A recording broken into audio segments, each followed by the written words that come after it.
for inviting me to give this talk.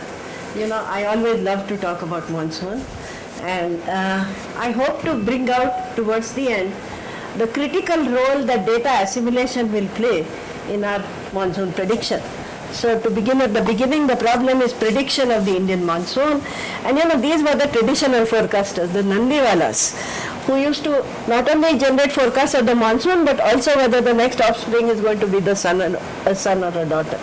But anyway, you know, how important is the monsoon in our life? Point was brought home to me when I saw that Pranab Mukherjee began his budget speech this year in the Lok Sabha by saying, I seek the blessings of Lord Indra to bestow on us timely and bountiful monsoons.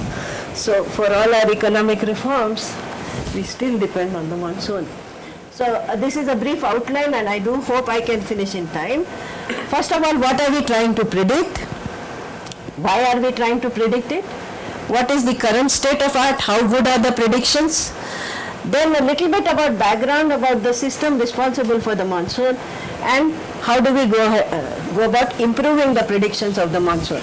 So to begin at the beginning, if you take average rainfall over the entire country, then all India rainfall, then there is a big peak from June to September. This is the summer monsoon period, June to September, and I will talk primarily about the summer monsoon over India. The distribution of the rainfall we all know.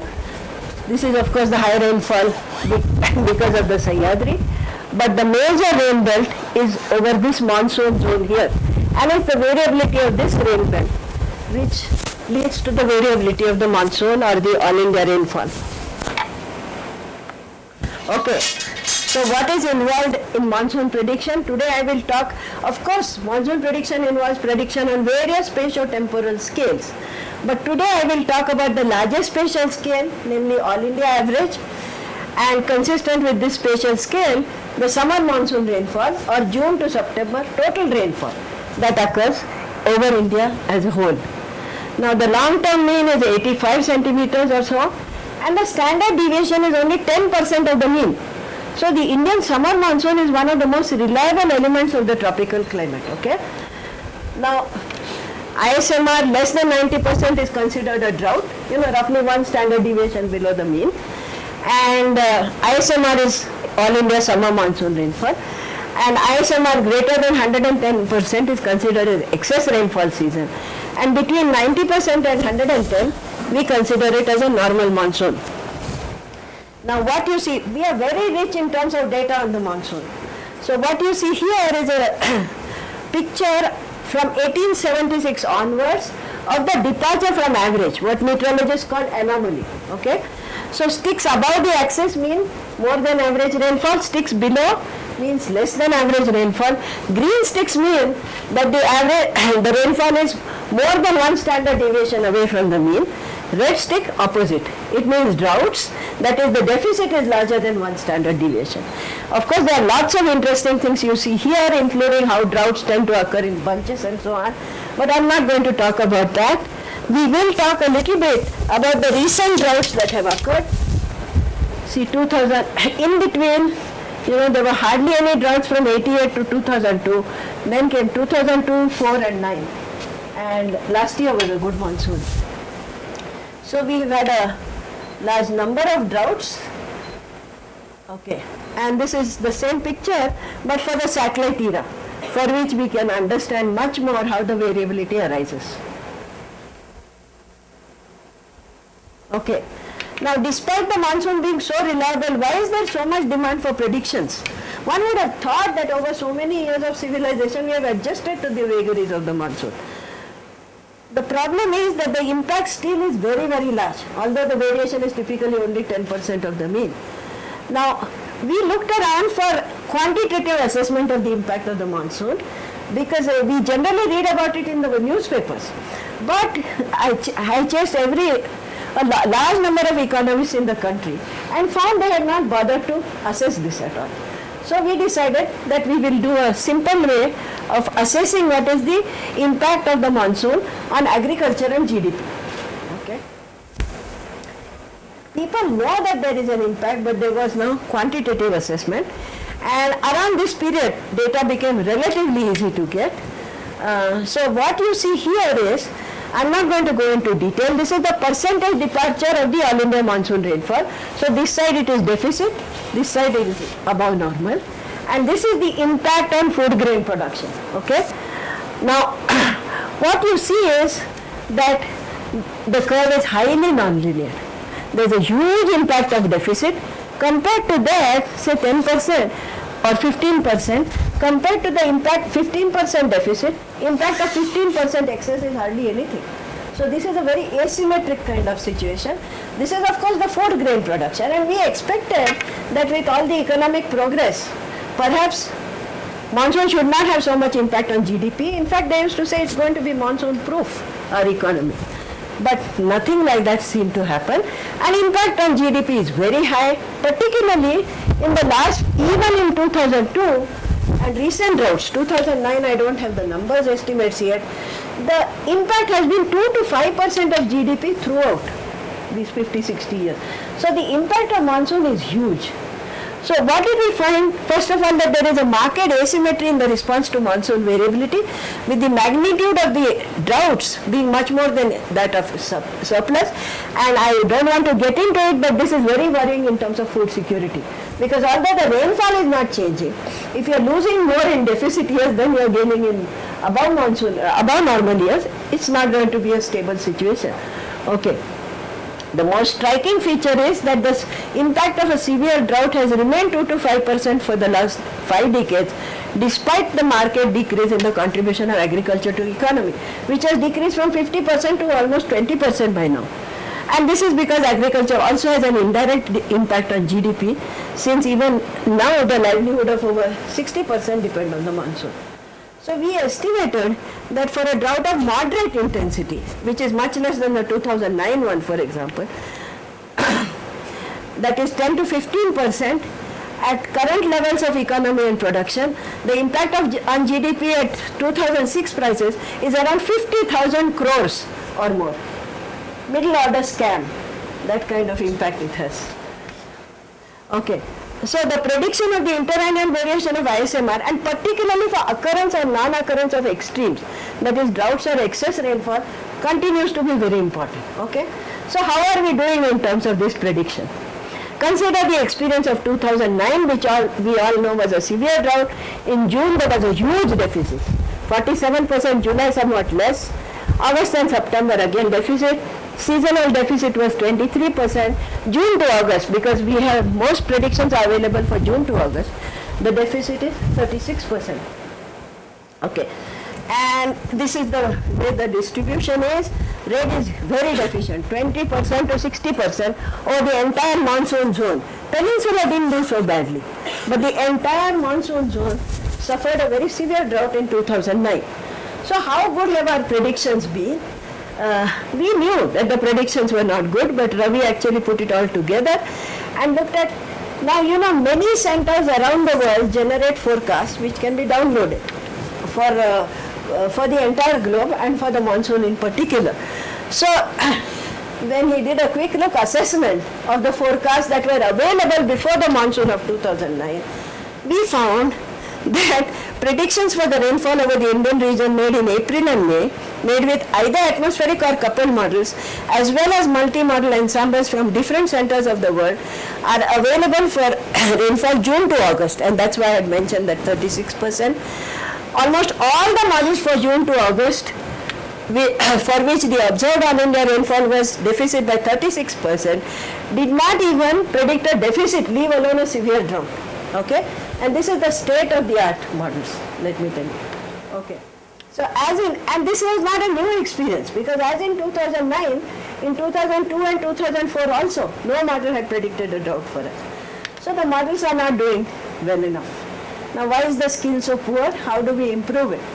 Improving models, data and data assimilation. All these things have to be done. Now improving models, this is again a lot of our colleagues in COS and other places in the country are involved in. There are two strategies. One is there are some basic things in models which we know we have to improve.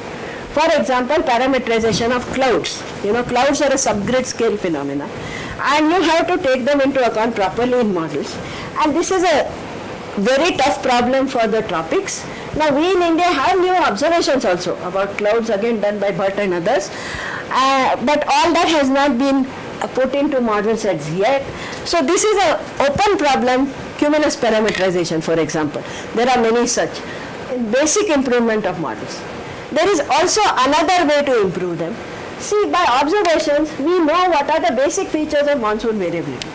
We know, for example, monsoon variability is linked to El Nino southern oscillation over the Pacific. That has been known for a long time and re-established in the 80s.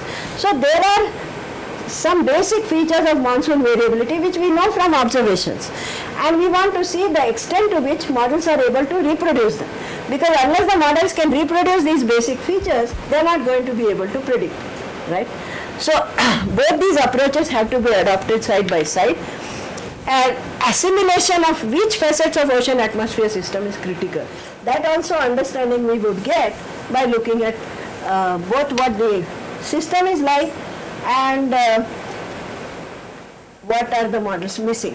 But before I get into that, let me share with you what we have understood about the monsoon, and let me tell you that in India itself over the last 2-3 decades we have made major advances in understanding the monsoon. Although the monsoon to this day remains one of the most challenging problems of atmospheric and oceanic science. Okay, so what is the monsoon? Monsoon is associated with a very beautiful system which we could see in all its glory only with satellites. And what you see, this is India, this is a satellite image, infrared image, on one particular day, I think it is August 2007. And what you see is systems are organized along this direction. There is also another organization here. This creature, this is called a tropical convergence zone, in which air is converging and rising and giving all this rainfall here. This planetary scale system, tropical convergence zone, is what is responsible for our monsoon. This visits us every monsoon season, and that is responsible for the large scale rainfall in the monsoon zone. Notice that life is very complicated. It's not uniformly clouded throughout. There are synoptic scale disturbances embedded in it, and within each synoptic scale disturbance are these clouds and mesoscale. So this is a highly nonlinear system, multi-scale interaction, which gives us the monsoon. And let me just give you a feel for this year. What did we see this year? 28th of May, the tropical convergence zone was to the south of India, and you see 2nd June, now it has come almost over India, but you see there is so much more on the ocean than there is on land. So the links of the monsoon to ocean are very critical. This is 9 June, you see now it has come north with that Arabian Sea thing coming more or less of Maharashtra, and 21st June now it has made it, okay. And 28th June, you see another system has formed in the equatorial region, and the entire northern part is covered, okay. So what you just saw was what Kalidasa also talked about in Meghaduta. Oh, this is 3rd July. 3rd July, that system has disappeared. Another system is forming here, and yesterday it had moved a little bit to the north. Okay. So what you just saw was the onset phase of the monsoon, this band moving northward and taking the monsoon along. And in fact, how do we quantify this kind of thing? The most common measure is satellite-derived outgoing long-wave radiation. Now, outgoing long-wave radiation is low when the cloud tops are very high because it's high in the atmosphere. And so, regions with deep convective clouds are characterized by low OLR. So, if we look at outgoing long-wave radiation at say 3 degrees here, that is to say 70 degrees which is here, 80 degrees which is the central longitude of India, 90 degrees more or less passes through Calcutta. So if you look at what is happening at 3 longitudes, day after day, where is this band situated? What we find is, now this is the picture for this year, okay? And what you see is this is my latitude and this is time. And this shaded region is the region of low OLR, which is also the cloud region. So at 70, 80, 90, coherently you see the band has moved northward. And another band seems to be forming here. Now, in fact, this is a basic characteristic of the monsoon, which occurs not only during the onset phase, but several times during the monsoon season. And this was first discovered in India once the satellite imagery became available. And you see this year after year, be it a drought or a good monsoon year. So there are these northward propagations. This is from the rainfall. You see, this is again a highly nonlinear phenomenon, very beautiful, moves northward, hangs around. This is what gives rain in the monsoon zone, again moves northward, and so on. So this is a basic feature of the monsoon. Now, we saw that the monsoon is sort of maintained by cloud systems born on the equatorial Indian Ocean and moving northward. We also see another phenomenon. Systems are generated over the bay, often which come from the West Pacific, and then they move across as the West Bay. So although we may be interested only in rain on land, we cannot forget the ocean, because almost all our systems are born on the ocean. And it's only when they are, if we can understand how they are generated and move onto land, will we be able to predict. But that is short scale. So almost all the cloud systems that give rain over the Indian region are born over the surrounding warm ocean. Hence, the variability of the large-scale monsoon rainfall is linked to the variability of clouding over equatorial Indian Ocean, from which all these northward moving bands come, and the Arabian Sea and Bay of Bengal, from which these synoptic scale disturbances come. We also know that the variability of monsoon is related to the variability of clouding over the equatorial Pacific Ocean. I don't have time to go into it, but the band that comes over us is a part of a planetary scale system, which even on a single day can extend all the way from India across the Pacific. So naturally we cannot be parochial about the monsoon. You know, it is linked also to this, and the dominant signal is the association with what we call ENSO or El Nino Southern Oscillation. So the important links. Now what we have known for a long time since Gilbert Walker, and it was re-established in the 80s, as I said, by Sikka and others, that monsoon is linked to ENSO. If you have an El Nino in the Pacific, you are likely to get droughts. If you have a La Nina or the cold phase, you are likely to get good rainfall. Recently, another mode was also discovered, and this was the equatorial Indian Ocean oscillation. So what is the impact of El Nino? Now, to see simply, this is the correlation of OLR at every grid with an ENSO index. So this is the situation where convection is suppressed over Central Pacific, which is La Nina, and it is, you see the opposite sign is here. So the convection over the entire region is getting enhanced. Okay, there is a seesaw here. This is the ENSO signal. Okay, and this is how ENSO has an impact on the monsoon. Now this is a mode that we discovered recently. This is called equatorial Indian Ocean oscillation. In addition to ENSO, in which the entire region either the convection is enhanced and suppressed, there is another mode in which you get enhancement here and suppression here. It's a seesaw between west and east. This is the west equatorial Indian Ocean, east equatorial Indian Ocean. These boxes are the same as the Indian Ocean dipole mode boxes, IOD, which was discovered in 1999. Okay, so there are two modes now. I am not going to go into detail. One in which the entire region behaves as a coherent one, another in which there is a seesaw between the two, and this is very favorable for the Indian region. You can see that. See, when convection flares up here, it's good for us. If it flares up here, it's very bad for us. So there seem to be two key modes operating, and this is the correlation. What is the most amazing thing is, now we have two modes, so there are two indices. One is ENSO, one is equin. And so each season, monsoon season, will be a point in the plane of these two modes. Now we color these points depending on what the rainfall was like. So reds are, 87 is red, means 87 was a drought. Okay, 88 is blue, means 88 was an excess monsoon season.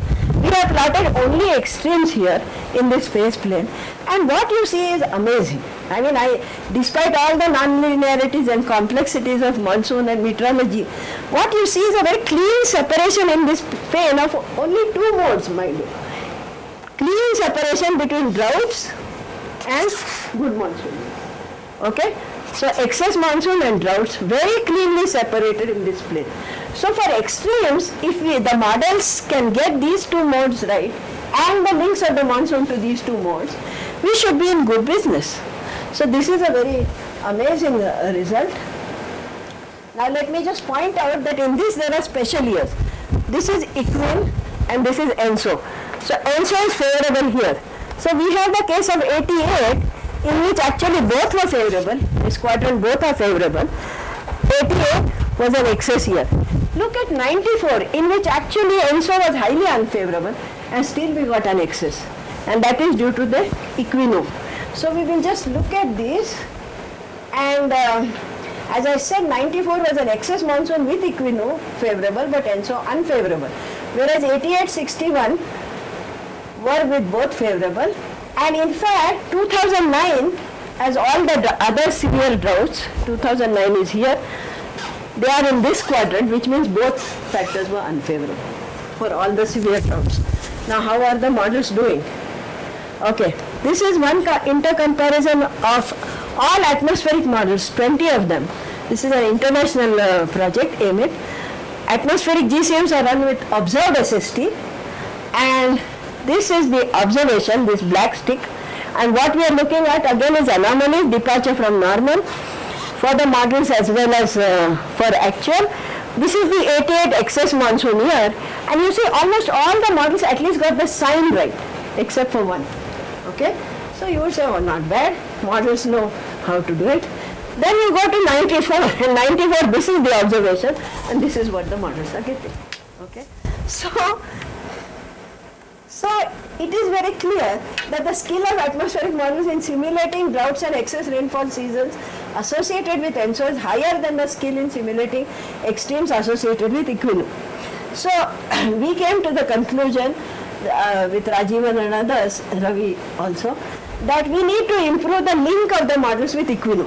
They seem to have gotten ENSO right, and it wasn't a fluke. They did it by very systematic analysis of the models with over a period when they tried to get the models to get 87, which was El Nino drought, and 88, which was La Nina excess, right.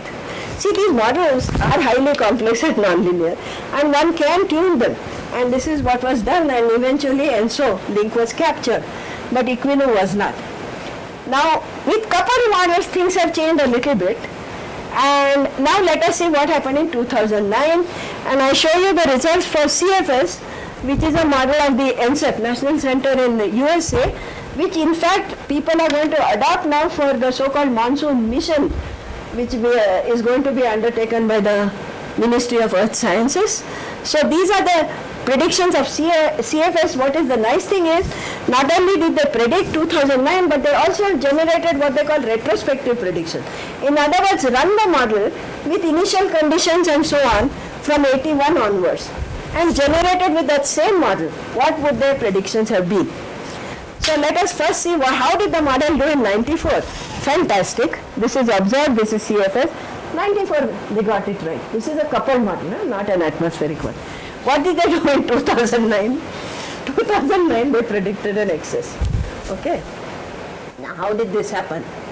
So what was special about 94? In fact, 1994 happened to be what they call a strong positive Indian Ocean dipole. This is so this is the sea surface temperature mean. Okay. In the average picture, the east is warmer than the west, and there is more convection in the east than west. What you see in 94 is there is a reversal of signs. It's like what happens in El Nino, and in fact the west is warmer than the east, and the convection is sitting on the warmer ocean. So 94 was a very unusual case, and so in terms of anomalies, you see a very huge positive convection anomaly here, and this is cold ocean here, warm ocean here, and this is 97, which was another dipole, cold ocean here, warm ocean here, and they claim associated with this change in the sea surface temperature, the clouding also changed. So you got enhancement of cloud here, and therefore excess monsoon, and enhancement of cloud here, and so on. Okay. Now, I said people claim it has to do with SST. Now, how does convection over ocean depend on the sea surface temperature? People believe that sea surface temperature is the most critical factor because it determines how much water vapor the air mass can hold and so on.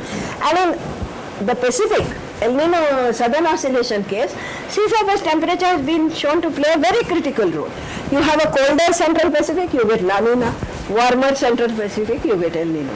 Okay, very clean. But life is not so simple in the Indian Ocean region for the following reason. So we looked at long ago, what is the relationship between cloudiness and SST? And like everything I have said before, highly nonlinear. Okay?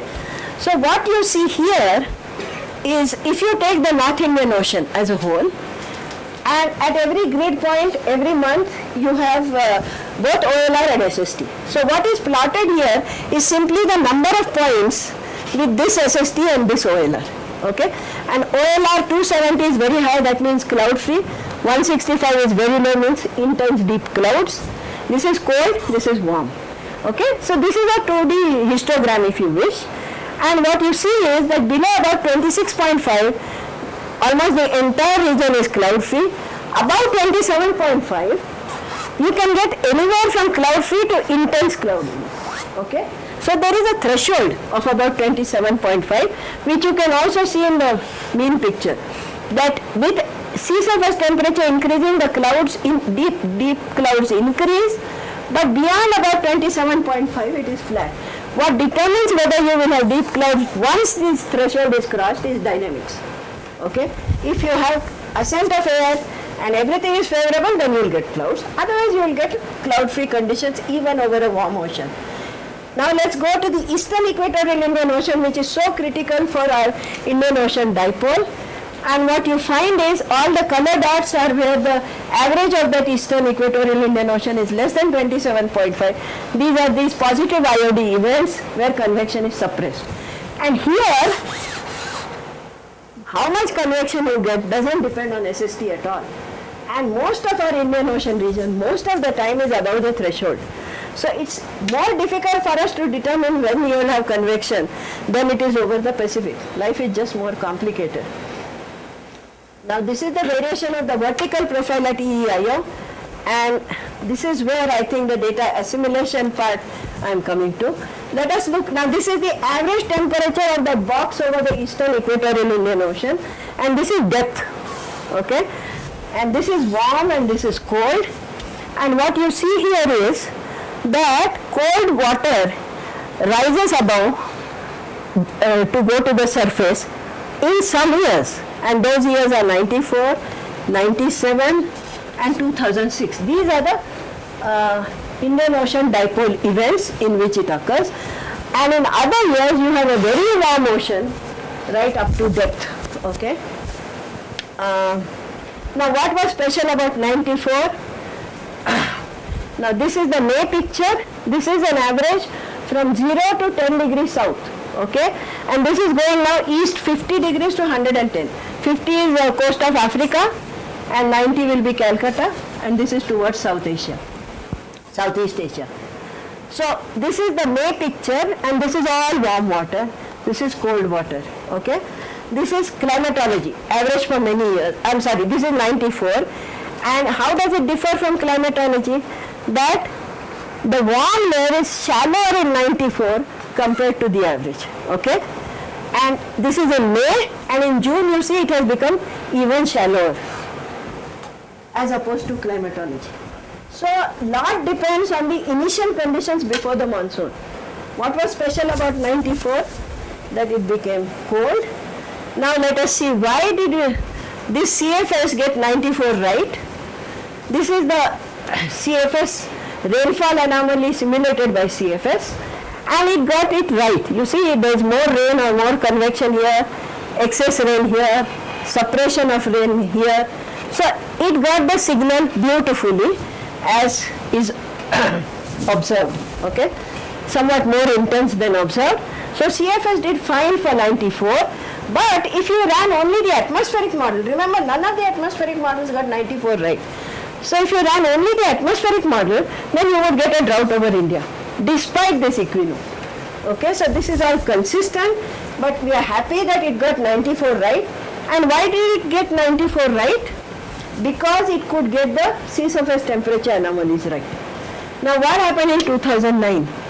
What happened in 2009 is very interesting. This is CFS. You remember it got us excess monsoon in 2009 was the prediction, whereas the observed was deficit, strong deficit. So these are the observations and this is what it got. What it did is it generated a positive IOD event with cold ocean here, warm ocean here, excess convection here and excess rain over India. So by itself the model generated an IOD event which actually was not observed at all. Okay, so so we have now diagnosed why this model who did okay for the tough season of 94 went so wrong for 2009, and the answer seems to be in two things. One is data assimilation and the other is ocean model. I showed you that in 94, to begin with, the upper layer of the eastern equatorial Indian Ocean was very shallow. So when you have winds that cause upwelling of cold water, it could effectively cool here, right, in 94.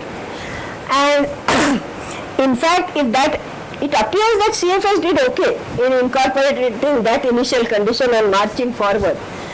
But in 2009, something went totally wrong. Now whether it was the data assimilation part, whether the data was not accurate enough, or the ocean model was not good enough, or the atmospheric forcing was not right, it generated another positive IOD and gave us excess monsoon when we had actually a drought. So I just wanted to illustrate that data assimilation will play a very critical role. In fact, getting new data as well. This is an important thing.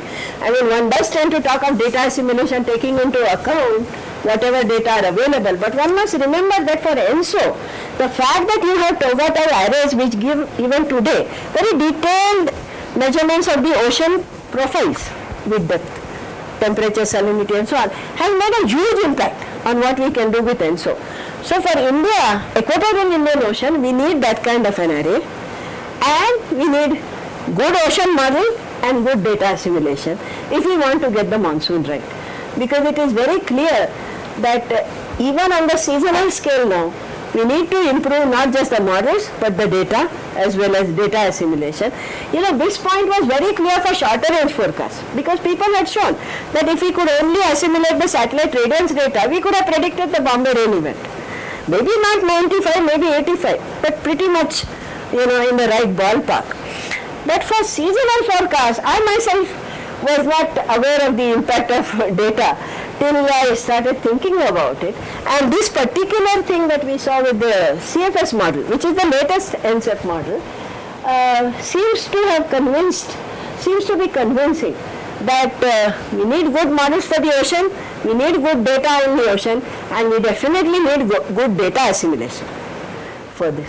So I would like to end it here saying that I think hopes are bright that in the next 5 to 10 years, we may definitely be able to predict the monsoon. Of course, it's a chaotic system, so you will be able to predict only shifting probabilities from the climatological probability. But we should be able to do it, provided we work together and we improve all the components of the model and keep putting whatever we know about the system and trying to assess if the models are, you know, up to the mark in simulating that part and getting more data and getting it more assimilated better than we are managing. And Indian Ocean is a different ball game. You know, not being so, atmosphere not being so sensitive to SST and so on makes it much tougher to deal with. So we have a tougher problem in our hands on both these things, but that's what makes it fun and challenging. And I do hope that with all these themes being addressed, we should be able to make considerable progress on this challenging thing, and I'm very happy that you people have taken an initiative on this data assimilation, because in so many meetings we've been saying, you know, this has been a big lacuna, that we have our own satellites, but that data still does not go into our own forecast, the satellite data, our own. And everybody said, you know, data assimilation is one thing in which we need mathematicians to look at it. It's the one part of meteorology in which mathematicians can make a difference, and I thought we were never poor in the quality of numbers of our mathematicians. So I'm extremely happy that you people have taken this problem on, and I certainly hope that in next 5 years we will achieve something. Thank you. What the correlation between? You showed the correlation between the all India average and the GDP, right? It's about Yes. 0.63. Yeah. Go ahead. Do you think it will improve if you consider only the rainfall over the fertile land or the catchment area? Is there any impact on that? I think the problem gets more and more difficult as you go to smaller and smaller regions, because then you cannot just talk about seasonal rainfall. See, dry spells also make a difference. All this inter-seasonal variation also makes a difference. Actually, I was extremely surprised to get the kind of correlation we have. Okay. I don't think going to smaller spatial scale is going to improve it, because then you will need to look at more facets of the rainfall itself, to make sense of that. Or individual crops, that problem becomes more complicated. But it's very clear that on an average, it has a huge impact. You see, in between there is so much scatter. For the same rainfall, you have enormous scatter even on the all India rainfall scale, all India GDP scale. So for smaller regions, it will be worse. But even in that the excess rainfall case, there is a possibility that much of the rainfall happens over a city area where it is not contributing to the agricultural purpose. No. See, when you are talking about this, these are very, very coherent signals. I didn't have time to go into it, but if you look at the spatial patterns associated with 75 or 88, you will see over a very large part of India, it's in excess. This is a very large scale. That's why I emphasize it's a planetary scale system. When you talk of extremes of our system, these are organized over extremely large spatial scales. I didn't have time to get into why they are not able to, in fact, why is it that the food grain production, although it dips so much, we are not going to get excess commensurate with that. In our paper, we have suggested why. We believe it is because in the absence of any forecast and absence of tailwind to climate variability, farmers in our region are always trying to minimize the risk of drought, although droughts come only once in 5 years on an average. So because of that, they don't invest in pesticides and fertilizers over dryland regions. In irrigated patches they do it, so they have the know-how. But they don't want. See, what happens in rain-fed regions is that if the rain is less, then you get a low yield, irrespective of whatever you have put in terms of fertilizers and so on. So it's a total loss for the farmer. If he knew it was not going to be poor, he would put some in. So what is happening is the strategies are not appropriate, for the climate variability of the region, So, sab ghode 12 takke kind of thing. And that doesn't work. So because of that, they are not able to get more production in good rain years. And that is why the asymmetry. Sorry for the long answer. But Ravi, you please, you can add to this. So actually many of these complicated subgrid scale, boundary layer also same problem. Many of the elements are of a smaller scale. And this subgrid scale parameterization is a major problem. But that is true in fluid mechanics also. Isn't it? After all, they also do subgrid scale parameters, but they are able to fly planes. So they know enough about how to parameterize those boundary layers to do this. But Ravi, do you want to add something about clouds? Well, there are many ways of doing it, each based on its own assumption. Some people think that, when you have low-level convergence, and from that, if you have enough moisture coming in and then you pump it up, you get clouds. Some other people believe that if you have instability in the atmosphere, based on it, you model the clouds. And both of them give very different results. And in a sense, you could say the devil is in the details, because this is a small scale, but it affects the large scale flow. So the results that you get, even though your equations are almost the same, except for some, let's say, terms on the right-hand side of your equations, you get very different results. So, that's one of the major problems is cloud parameterization. How do you actually put in clouds? And as far as I know, there are at least 10 or 15 active methods which are still being used in models, in atmospheric general circulation models or even in weather forecasting models. But there is no consensus that this is the right method. Each of them is equally good or equally bad. So I think we still need to do a lot of work on that. Do you model this as moisture, liquid water, or ice? Well, I mean, when you are looking Water, at everything in it. Right? yeah, when you are looking at, let's say, in a very coarse scale atmospheric, let's say 100-kilometer resolution seasonal forecast, then you may be just looking at the vapor phase to liquid phase transition. But supposing when you are looking at something like a 1-kilometer resolution regional model, then you will carry liquid water, water vapor, ice, snow, whatever you want as additional variables which will be explicitly done. So, I mean, there is also a difference when you are going to smaller scales, your equations are going to slightly change. Non-hydrostatic, Yeah. all kinds of things will come in. But